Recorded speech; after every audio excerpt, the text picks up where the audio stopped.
Assalamualaikum warahmatullahi wabarakatuh. Salam sejahtera untuk kita semua. Yang terhormat kepada Bapak Deskoni SPD MPD dan Bapak Muhammad Akbar Budiman SPD MSI selaku dosen pembimbing pada mata kuliah Ekonomi Pembangunan semester 5 dan juga teman-teman yang saya banggakan. Perkenalkan, kami dari kelompok 4 yang beranggotakan Rionaldi Bakri, Alda Sahara, Nadia Nariswari, Ida Melisa, dan Aljannah.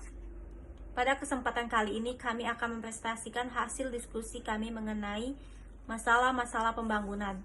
Baiklah, tanpa berlama-lama lagi, mari kita dengarkan presentasi dari pemateri 1 hingga pemateri terakhir. Kemiskinan adalah ketidakmampuan seseorang untuk memenuhi standar hidup minimum. Adapun kemiskinan itu dibedakan menjadi 4 jenis. 1. Kemiskinan absolut adalah kemiskinan yang diakibatkan oleh penghasilan atau pendapatan seseorang tidak mampu memenuhi kebutuhan hidupnya sehari-hari. Yang kedua, kemiskinan relatif adalah kemiskinan yang disebabkan oleh lingkungan kondisi tempat tinggal keluarga tersebut.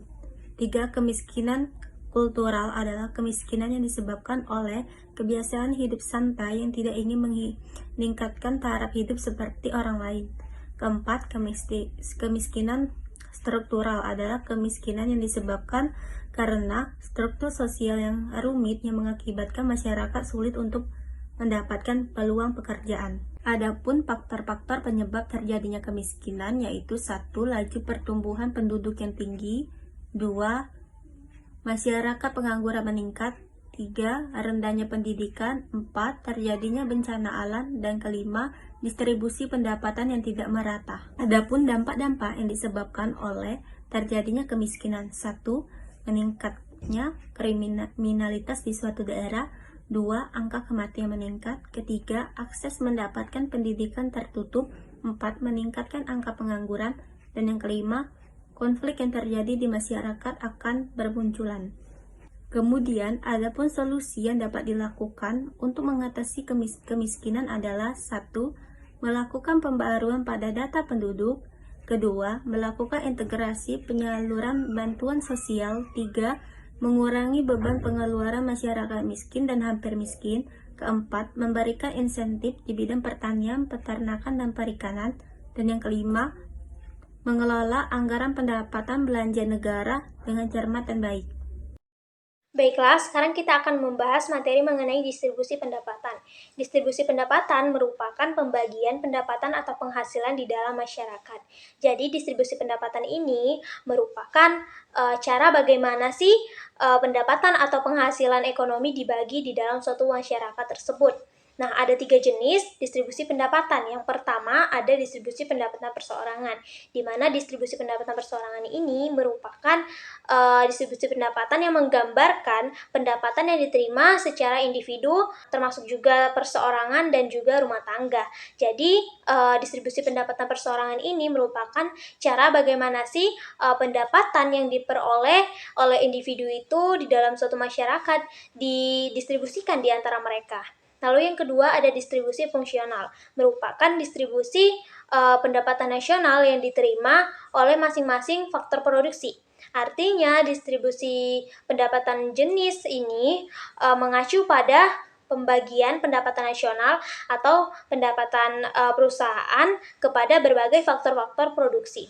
Yang ketiga itu distribusi regional, merupakan jenis distribusi pendapatan yang ditinjau berdasarkan suatu daerah, seperti misalnya antar kota atau kabupaten, antar provinsi, antar pulau, ataupun antar desa. Nah, ada juga tujuan dari distribusi pendapatan ini. Yang pertama tentunya untuk meningkatkan taraf hidup masyarakat lebih baik lagi. Yang kedua itu memberikan hak dan keadilan kepada setiap warga negara. Yang ketiga, itu menghindari resiko kriminalitas, misalnya seperti kerampokan, penipuan, maupun pencucian uang. Nah, yang keempat ada menimbulkan rasa solidaritas dan sosial yang tinggi di antara lapisan masyarakat. Nah, ada juga faktor-faktor yang mempengaruhi distribusi pendapatan. Yang pertama itu pemerataan pembangunan di setiap wilayah. Karena jikalau terdapat ketimpangan, misalnya seperti ketimpangan pembangunan pendidikan dan kesehatan. Nah, hal itu akan membuat atau menyebabkan yang namanya kualitas SDM di suatu wilayah tersebut itu menurun, sehingga akan mempengaruhi distribusi pendapatan. Yang kedua itu pertumbuhan penduduk, karena jikalau pertumbuhan penduduk terus mengalami peningkatan, maka hal itu akan menyebabkan peningkatan juga dalam persaingan di pasar tenaga kerja. Yang ketiga itu nilai tukar mata uang, misalnya pada ekspor dan impor. Nah, nilai tukar mata uang yang rendah dapat mendorong ekspor yang lebih tinggi, karena produk domestik akan menjadi lebih murah atau rendah harganya bagi pembeli asing. Nah, hal itu akan memberikan keuntungan bagi produsen dan eksportir, di mana mereka akan mendapatkan pendapatan yang lebih tinggi lagi. Nah, yang keempat itu investasi. Karena investasi ini tentunya akan dapat membantu menciptakan lapangan pekerjaan yang baru, sehingga masyarakat yang mungkin menganggur atau memiliki pendapatan yang rendah dapat memiliki pendapatan yang lebih layak ataupun yang lebih tinggi lagi. Yang kelima itu kebijakan pemerintah. Tentunya kebijakan pemerintah ini memiliki peran penting dalam mengatur berbagai aspek ekonomi dan sosial dalam negara tersebut, sehingga kebijakan pemerintah juga akan menjadi faktor yang mempengaruhi distribusi pendapatan. Nah, itu tadi materi dari saya. Selanjutnya saya serahkan kepada rekan saya. Baiklah, di sini saya Alda Sahara akan melanjutkan pemaparan yang dimana telah dijelaskan oleh teman saya, yaitu indikator distribusi pendapatan. Yang pertama yaitu indikator Ores, yang kedua indeks rasio Gini, ketiga indeks rasio kaya dan miskin, dan keempat indeks rasio Palma.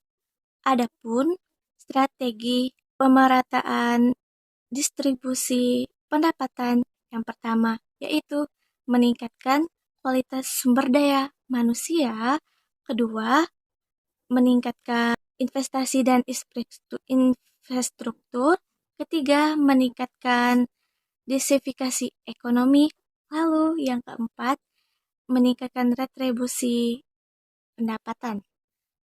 Kemudian apa itu pengertian pertumbuhan penduduk dan masalahnya? Pertumbuhan penduduk adalah suatu peristiwa bertambahnya atau berkurangnya suatu penduduk di negara dari tahun ke tahun. Lalu jenis-jenis pertumbuhan penduduk. Yang pertama, pertumbuhan penduduk alami. Yang kedua, pertumbuhan penduduk non-alami. Lalu, yang ketiga, pertumbuhan penduduk total. Adapun faktor-faktor pertumbuhan penduduk, yang pertama, kelahiran, natalitas. Kedua, kematian, mortalitas. Lalu yang terakhir, migrasi penduduk. Dampak positif dari pertumbuhan penduduk yang pertama adalah tersedianya tenaga kerja atau sumber daya manusia. Yang kedua, berkembang berbagai jenis lokal karena sejalan dengan bertambahnya kebutuhan penduduk akan pangan, sandang, dan papan. Yang ketiga, meningkatnya penanaman modal, dan yang keempat, meningkatnya inovasi produktivitas dalam upaya memenuhi kebutuhan, misalnya pengembangan inovasi pupuk dan benih dalam usaha pertanian. Dampak negatif pertumbuhan penduduk, yang pertama meningkatnya angka pengangguran, yang kedua meningkatnya angka kriminal, yang ketiga peningkatan angka kemiskinan negara, yang keempat berkurangnya lahan untuk kepentingan pertanian dan pemukiman penduduk, yang kelima bertambahnya limbah pabrik dan polusi, yang keenam ketersediaan pangan menjadi berkurang, dan yang terakhir menurunnya kesehatan penduduk. Di sini saya akan menjelaskan tentang kesempatan kerja dan pengangguran. Kesempatan kerja adalah jumlah lapangan kerja yang tersedia bagi para angkatan kerja yang mencari pekerjaan atau sebuah keadaan yang memperlihatkan jumlah lapangan kerja yang masih kosong dan siap diisi para pencari kerja. Faktor-faktor yang mempengaruhi kesempatan kerja mengutip dari modul ekonomi ketenaga kerjaan kelas 11 terbitan Kemendikbud yang disusun oleh Ahmadi Sarjana Pendidikan. Faktor yang mempengaruhi kesempatan kerja adalah yaitu Yang pertama, adanya kesempatan kerja yang tersedia atau demand for labor. Yang kedua, tingkat pendidikan, pengetahuan, keahlian, dan keterampilan. Yang ketiga, setiap tenaga kerja dan jumlah angkatan kerja yang tersedia. Dan yang terakhir, besarnya permintaan total masyarakat. Baik, di sini saya akan memberikan paparan materi yang berkaitan dengan pengangguran, yang dimana ketika kita berbicara membahas tentang pengangguran maka akan erat kaitannya dengan tenaga kerja ataupun sumber daya manusia dari negara itu sendiri. Menurut KBBI, pengangguran itu sendiri adalah suatu keadaan menganggur atau tidak melakukan suatu pekerjaan atau tidak melakukan apa-apa, yang dalam artian tersebut berarti bahwasannya pengangguran merupakan suatu kondisi di mana seseorang atau individu tidak memperoleh pekerjaan dengan alasan-alasan tertentu. Baik, sebelum kita membahas tentang alasan-alasan tersebut ataupun dampak dari pengangguran, di sini saya akan membahas tentang jenis-jenis terlebih dahulu dari pengangguran itu sendiri, teman-teman. Secara garis besar, pengangguran terbagi menjadi tiga, yaitu pengangguran ketidakcakapan, pengangguran terselubung, dan pengangguran kentara. Pengangguran ketidakcakapan berarti adalah satu kondisi di mana seseorang tidak dapat bekerja ataupun memiliki suatu pekerjaan karena suatu kondisi fisik atau jasmani tertentu, teman-teman. Contohnya seperti seseorang yang tidak memiliki skill atau kemampuan tertentu sehingga ia tidak bisa mendapatkan suatu pekerjaan yang ia inginkan. Lalu yang kedua ada pengangguran terselubung. Sebenarnya teman-teman, pengangguran terselubung ini adalah suatu kondisi di mana seseorang sudah mendapatkan pekerjaan atau sudah bekerja, namun ia tidak produktif dalam bekerja. Hal ini bisa terjadi karena mungkin pekerjaan tidak sesuai dengan bidangnya ataupun tidak sesuai dengan skill dan juga kemampuannya. Lalu yang ketiga ada pengangguran kentara atau pengangguran terbuka, yang dimana ini adalah satu kondisi di mana kurangnya kesempatan kerja atau kurangnya lowongan pekerjaan di daerah-daerah tertentu yang berakibat kepada banyaknya individu-individu yang tidak bekerja ataupun menganggur. Dan ini adalah satu kondisi yang menjadi persoalan utama bagi pemerintah ataupun masyarakat. Adapun dampak dari pengangguran itu sendiri, teman-teman.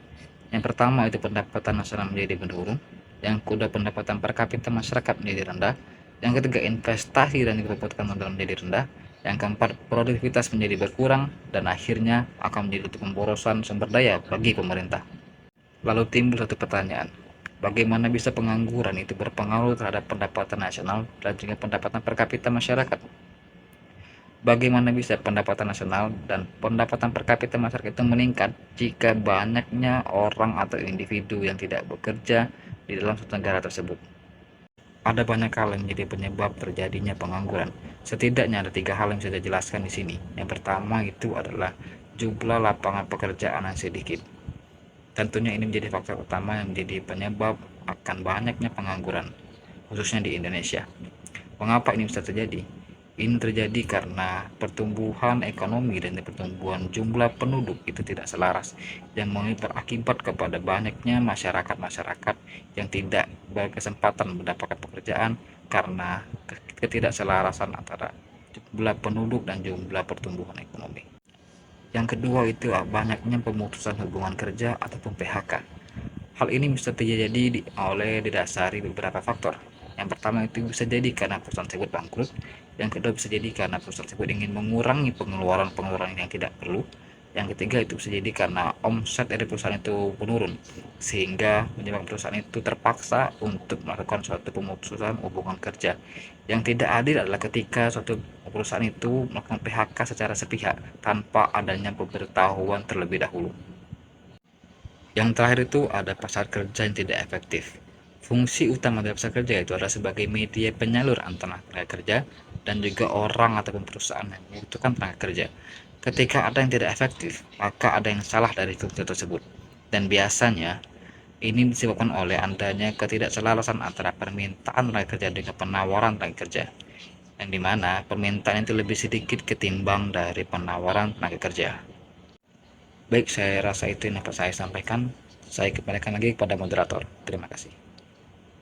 Baiklah, itulah penjelasan dari kelompok kami, di mana kita telah membahas mengenai distribusi pendapatan, kemiskinan, pengangguran, pertumbuhan penduduk, dan cara mengatasinya.